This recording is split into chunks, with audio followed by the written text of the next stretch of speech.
33 કરોડ દેવીને મારા મૂછના મોળાથી મેં બંધેવાન કરી હતી, તો છોડનાર તું કોણ? એ 33 કરોડ દેવી દેવતાને તારા મૂછના મોળેથી છોડાવનાર બીજું કોઈ નહીં, હું છું ચંડમુંડને હણનારી દેવી ચામુંડ. તારા કુકર્મોએ હદ વટાવી, હવે તારો અંત નજીક છે. હું તારી સાથે યુદ્ધે ચડી તારો નાશ કરીશ.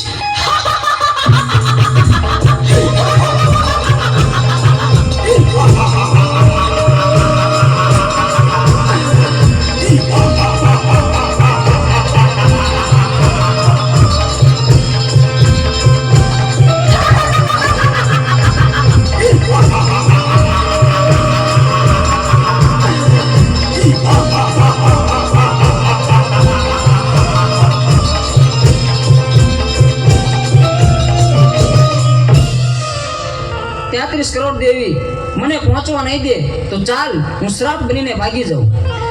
અમર્યા, તું સાપ બનીશ તો હું તારી પાછળ નોળિયો બનીને આવીશ, પણ આજે તને જીવતો નહીં છોડું. ઊભો રહે.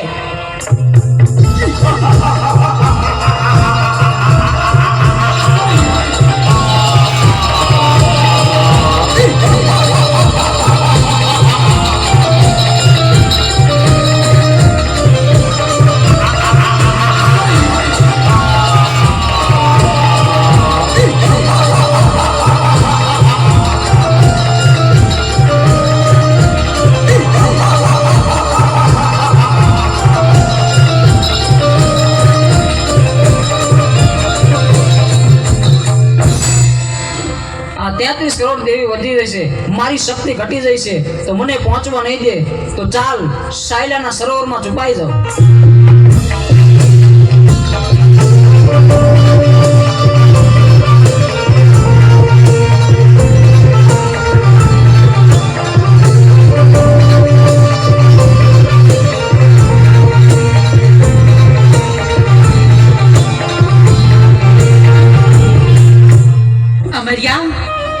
ભલે તું સાયલાના સરોવરમાં સંતાયો, પણ મારી પાસે એનો પણ ઉપાય છે. મારી બહેનોની મદદથી તારો સંહાર કરીશ. બહેનો, અમર્યો રાક્ષસ મારાથી ભાગીને સાયલાના સરોવરમાં સંતાયો છે.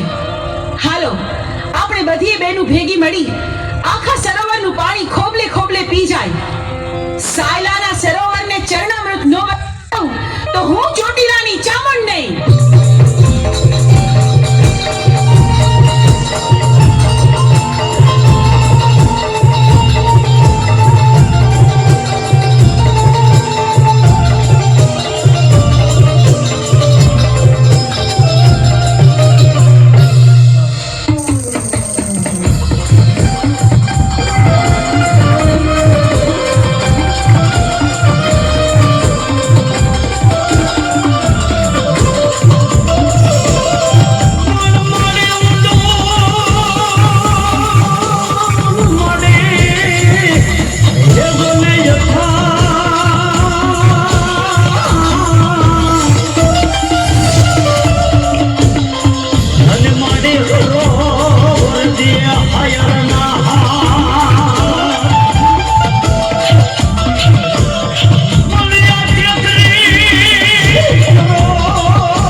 સરોવરમાં પણ છુપાઈ ન શક્યો.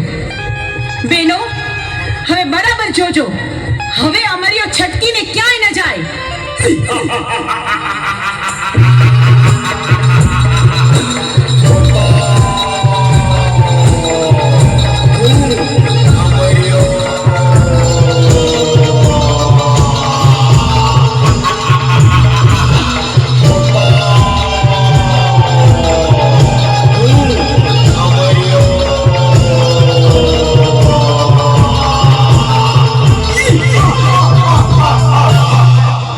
કરોડ દેવી વધી જાય છે અને મારી શક્તિ ઘટી જાય છે, તો હવે મને જીવવા નહીં દે.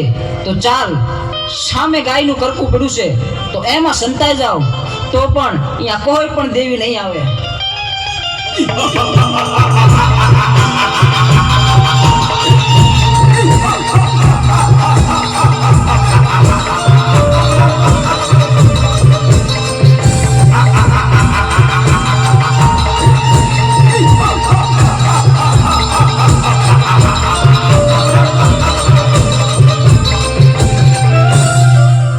અરે, આ અમર્યો તો ગાયના કરકામાં ભરાયો, પણ આ હાડપિંજરને અડીતો તો આપણે અભડાઈએ.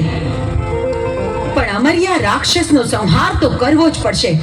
તો બહેનો, ચાલો આપણે બધી બહેનો આપણા અંગનો મેળ કાઢી એમાંથી એક બાળકી પ્રગટ કરી